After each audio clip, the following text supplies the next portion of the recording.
भी रखूँ। अस्सलाम वालेकुम dear students, I am your chemistry subject teacher. जैसा कि केमिस्ट्री सब्जेक्ट टीचर, जैसा कि आप लोगों को मालूम है, लॉकडाउन की वजह से आप लोगों की छुट्टियां हो गई हैं और आप लोगों की भी नॉलेज में है कि मॉडल टेस्ट पेपर जो हैं वो 9th क्लास के आ चुके हैं। तो मैं केमिस्ट्री के इस हवाले से आप लोगों को थोड़ी सी इंस्ट्रक्शन देना चाहती हूँ ताकि आपको अंदाज हो सके कि आपको किस तरीके से अपना पेपर सॉल्व करना होगा। ये आपका केमिस्ट्री का ऑब्जेक्टिव पेपर है। केमिस्ट्री के में आपके थ्योरी में के जो है टोटल मार्क्स जो हैं वो 60 हैं और जो है उसमें से 12 मार्क्स का जो है वो आपका इसमें ऑब्जेक्टिव है और आपको इसमें ये MCQs बेस पर है, यानी मल्टीपल चॉइस क्वेश्चन पे, और हर क्वेश्चन के साथ उसके जो हैं 4 ऑप्शंस दिए हुए हैं और उसमें से आपको एक सही करेक्ट ऑप्शंस आपको दिया गया है जिसे आपको उसमें से सही ऑप्शन आपको चूज़ करना है। अब जिस तरह ये पहला वाला ऑप्शन है द बेस्ट डिसइंफेक्टेंट इज़, अब आपको मालूम होना चाहिए कि व्हाट इज़ डिसइंफेक्टेंट। अब डिसइंफेक्टेंट जो है वो है जर्म्स किलर है। तो इसमें 4 ऑप्शन दिए हैं, chlorine, iodine, sulphur and sodium.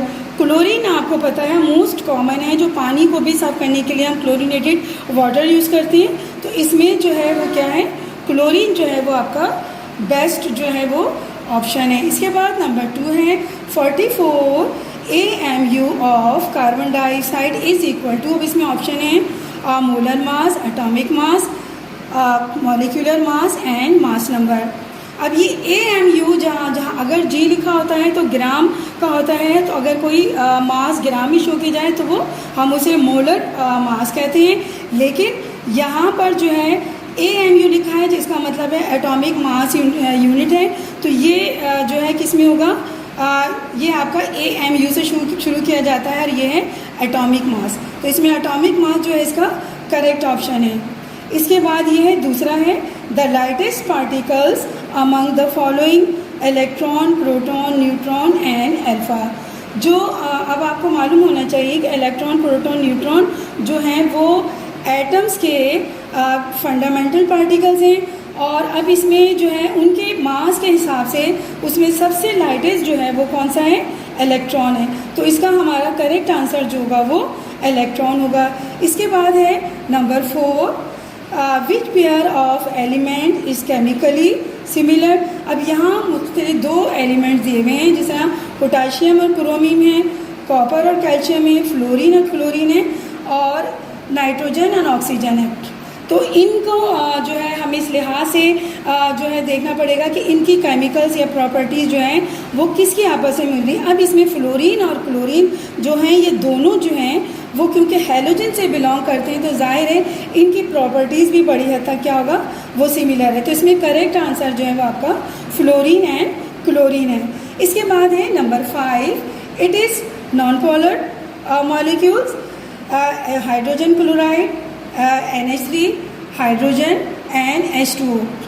जो अब पोलर या नॉन पोलर वो ज़्यादातर होते हैं जिनमें जो अपोजिट्स एलिमेंट्स के दरमियान जो होते हैं उनमें जो होती है जो अट्रैक्शन होती है वो ज़्यादा होती है। अब इसमें हाइड्रोजन जो है वो दोनों ही एक जैसे हैं एटम्स हैं, तो इनका जो एनर्जी लेवल जो होगा अट्रैक्शन का वो क्या होगा, कम होगा, इसलिए क्या है नॉन पोलर है। हाइड्रोजन जो है वो नॉन पोलर है। इसके बाद नंबर वाटर जो है वो क्या है, पोलर मॉलिक्यूल है। अब ये नंबर 6 है the process in which solid directly change to gas.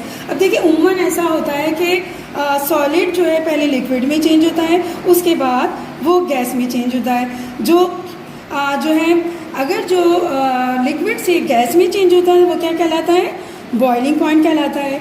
इसी तरह अगर वाटर नॉर्मल टेम्परेचर पे जो एवापोरेट होता है, जिस तरह आपने देखा कि गीले कपड़े जो होते हैं वो क्या होते हैं धूप में सूख जाते हैं, पानी अगर बाहर पड़ा रहे तो खुद ही सूख जाता है।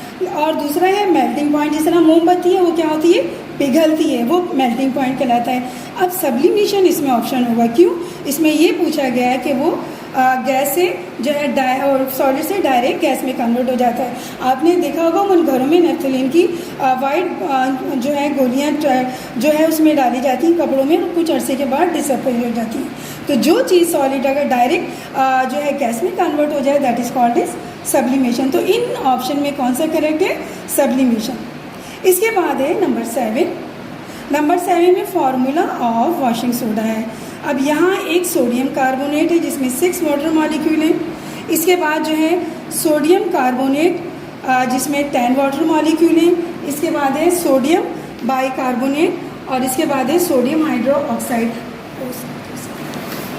7 है an acid that produce large number of hydrogen ions in aqueous solution is called. Option है strong acid, strong base, weak acid, weak base. आपको मालूम होना चाहिए कि जो एसिड होते हैं वो एक्वस कंडीशन में जो हाइड्रोजन आयंस जो है वो जो है प्रोड्यूस करते हैं, और वो जो है बेस जो है वो करते हैं OH आयन। तो बेस जाहिर है जो ज़्यादा करेगा वो कौन सा कहलाएगा?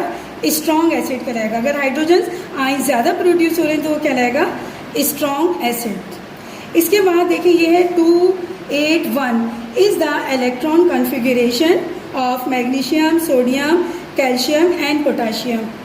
अब इसमें आपको मालूम होना चाहिए, इन सब के एटॉमिक नंबर मालूम होना चाहिए, उसके लिहाज से ही आप बता सकते हैं, क्योंकि पहला ऑर्बिट जो है वो कंप्लीट होता है 2 पे, दूसरा 8 पे, फिर उसमें 6 जो 18 और 32 आते हैं। तो अब इसमें क्योंकि पहला 2 पे कंप्लीट हो रहा है, दूसरा 8 पे, और तीसरे में जो है 1 इलेक्ट्रॉन है। और सोडियम का इलेक्ट्रॉनिक नंबर जो है वो कितना है? 11 है। तो इसलिए ये किसका कन्फिगरेशन है? इलेक्ट्रॉन के। तो आपको इन बाकियों का भी मालूम होना चाहिए कि इनके एटॉमिक नंबर क्या है, ताकि आप उसके लिहाज से, अगर इसमें तो सोडियम का दिया कभी कुछ और दिया हो तो आप उस तरीके से उसको डिवाइड कर सकते हैं। आपको पता होना चाहिए कि पहले में 2, दूसरे में 8, तीसरे में 16 है, लेकिन तीसरे और चौथे में मिनिमम जो है 8 इलेक्ट्रॉन्स की रिक्वायरमेंट होती है। तो उस लिहाज से आप है ना मालूम कर सकते हैं कि ये किस एलिमेंट का कन्फिगरेशन दी गई है। नंबर 8 है द ओनली लिक्विड मेटल। अब जो है उमूमन मेटल सॉलिड होते हैं। अब यहाँ जो दिए गए हैं गोल्ड है, मरकरी है, ब्रोमीन है और मोलाइबिलियम है। अब ये जो है मोलाइबिलियम है, तो ये आपको मालूम है मरकरी जो है वो लिक्विड मेटल है जो आपके थर्मामीटर में भी इस्तेमाल होता है।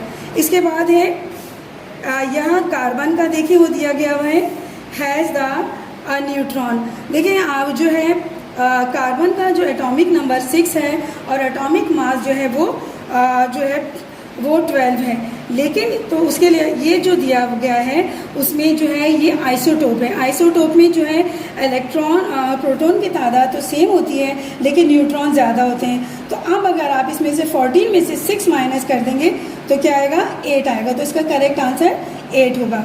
इसके बाद ये है along the period from left to right which one of the following tendency decrease. तो एटॉमिक मास जो है वो जो है इसमें आपको मालूम होना चाहिए एटॉमिक रेडियस है, आयनाइजेशन है, इलेक्ट्रॉन एफिनिटी और इलेक्ट्रॉन नेगेटिविटी। पहले तो आपको इन सब की डेफिनेशंस मालूम होनी चाहिए कि इन सब की डेफिनेशन क्या है, और फ्रॉम अप टू डाउनवर्ड किस तरह से डिक्रीज इंक्रीज हो रहे हैं या इंक्रीज से डिक्रीज होता है। आयनाइजेशन एनर्जी जो है वो लेफ्ट टू राइट डिक्रीज होती है। ठीक है, okay, thank you. I hope कि आपको कुछ हद तक समझ में आएगा। ऑप्शन जो है दिए गए हैं, जब तक आपको उनके मालूम नहीं होगा कि वो ऑप्शंस क्या हैं, तब तक आप क्वेश्चंस को आप उसको समझ नहीं सकते। तो आप उसे समझने की कोशिश करें। पहले उन तमाम ऑप्शंस को देखें कि उनमें क्या लिखा हुआ है और उन ऑप्शन से क्या मतलब निकल रहा है, तभी आप उसमें से करेक्ट ऑप्शन चूज़ करेंगे। Thank you. स्टूडेंट्स, ये देखें, ये आपका सब्जेक्टिव पेपर है जो 48 जो मार्क्स का है, और इसमें 2 क्वेश्चंस हैं। एक जो है आपका शॉर्ट क्वेश्चन आंसर जो सेक्शन है वो बी है, जो शॉर्ट आंसर क्वेश्चंस का है, और दूसरा सेक्शन बी है जिसमें डिस्क्रिप्टिव आंसर क्वेश्चंस दिए गए हैं, और ये 18 मार्क्स का है। आपको इस जो सवाल दिए गए हैं उसमें से 10 क्वेश्चन जो है आपको अटेम्प्ट करने हैं, जबकि इसमें से जो उन्होंने तकरीबन 15 के करीब जो है आपको क्वेश्चन दिए हुए हैं। Out of 15 question you have attempt 16 questions. अब ये देखिए इसमें जो है पहला वाला क्वेश्चन ये है कि define chemistry and explain any two branches. तो जो पहला वाला है सिंपल है, उसमें पहले आपको क्या करना है, जो है केमिस्ट्री की डेफिनेशन लिखनी है। जो केमिस्ट्री की 9 ब्रांचेस है उसमें से कोई सी भी 2 ब्रांचेस जो हैं उनके बारे में आपको लिखना है। इसके बाद है ये number 3, balance the following chemical equations. ये केमिकल इक्वेशंस आपको समझाई हुई है। देखिए इसमें जो है हाइड्रोजन और ये ऑक्सीजन है और इसके साथ वाटर मॉलिक्यूल प्रोडक्ट हुआ है, और यहाँ रिएक्टेंट नाइट्रोजन और हाइड्रोजन है, और इसमें प्रोडक्ट जो है वो अमोनिया है, और तीसरा है पोटेशियम क्लोराइड, जिसमें जो पोटेशियम क्लोराइड और ऑक्सीजन डिकम्पोज होने पर पोटेशियम क्लोराइड और ऑक्सीजन बना है। अब आपको देखिए यहाँ पे बैलेंस का मतलब ये है कि जितने नंबर ऑफ हाइड्रोजन्स यहाँ हैं उतने ही यहाँ होने चाहिए, और यहाँ जितने नंबर ऑफ ऑक्सीजन है प्रोडक्ट्स में भी उतने ही ऑक्सीजन होने चाहिए। मैंने आपको शायद समझाया कि आप एक कॉलम बना लें जिसमें आप है ना रिएक्टेंट लिखें, और रिएक्टेंट में आपने जितने भी एलिमेंट्स हैं उनके नंबर साथ में लिखे। इसी तरह प्रोडक्ट्स हैं उसके आगे आपने जो एलिमेंट्स हैं उनके नंबर साथ साथ लिखे, तो उससे अंदाज़ा हो जाएगा कि ये इक्वेशन जो है वो बैलेंस नहीं है। अब मसलन ये देखिए इसमें हाइड्रोजन 2 है, यहाँ हाइड्रोजन कंप्लीट हो रहे हैं, लेकिन यहाँ ऑक्सीजन 2 हैं और यहाँ पे ऑक्सीजन क्या है, 1 है।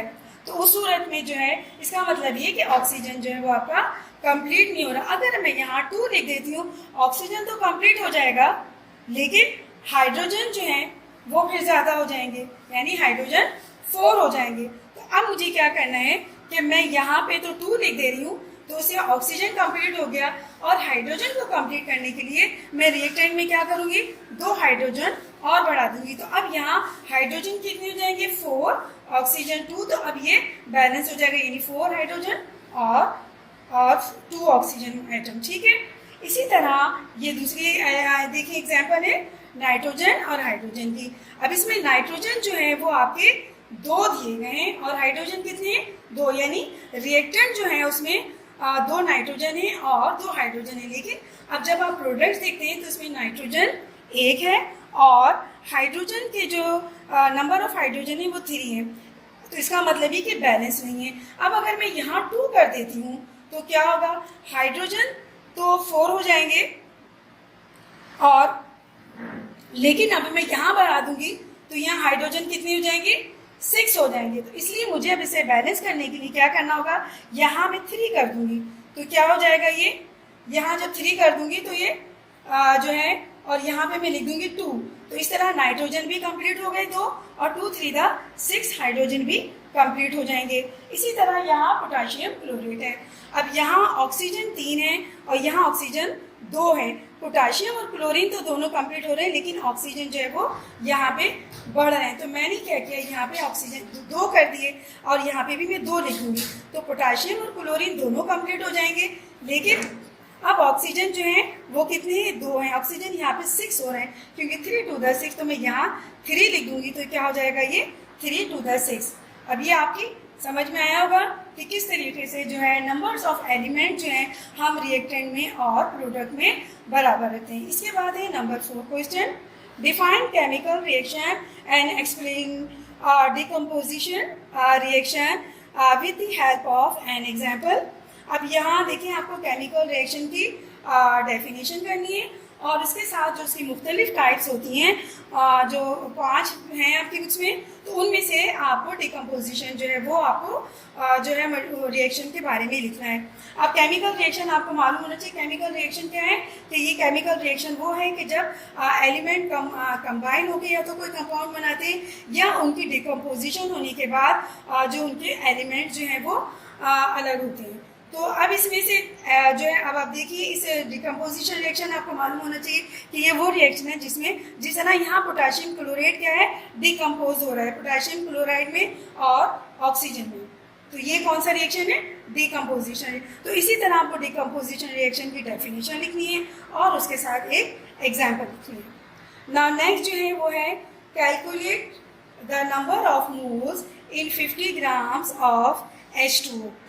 अब आपको मालूम होना चाहिए कि मोल जो मोलर मास जो है, नंबर ऑफ मोल्स क्या होता है, नंबर ऑफ मोल्स में अगर किसी एलिमेंट या मॉलिक्यूल का मास जो है, जो मॉलिक्यूलर एटॉमिक मास अगर हम ग्राम में लिखते हैं तो वो उसका मोलर मास कहलाता है, वो या नंबर ऑफ मोल्स भी कहलाएंगे। अब अगर H2 है तो ये एक जो वाटर मॉलिक्यूल है इसमें नंबर में कितना एटॉमिक मास होगा, इसका एटॉमिक मास होगा 18 होता है। तो अब आपको 50 ग्राम्स में चेक करना पड़ेगा कि एक मोल में अगर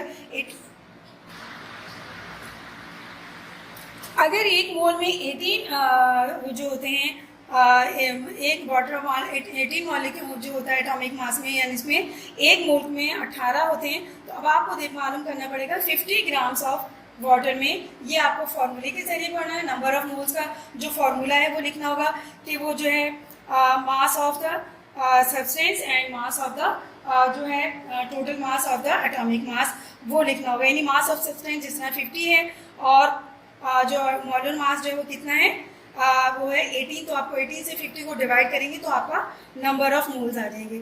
इसके बाद ये है what is radioactivity, write the two properties of alpha raise.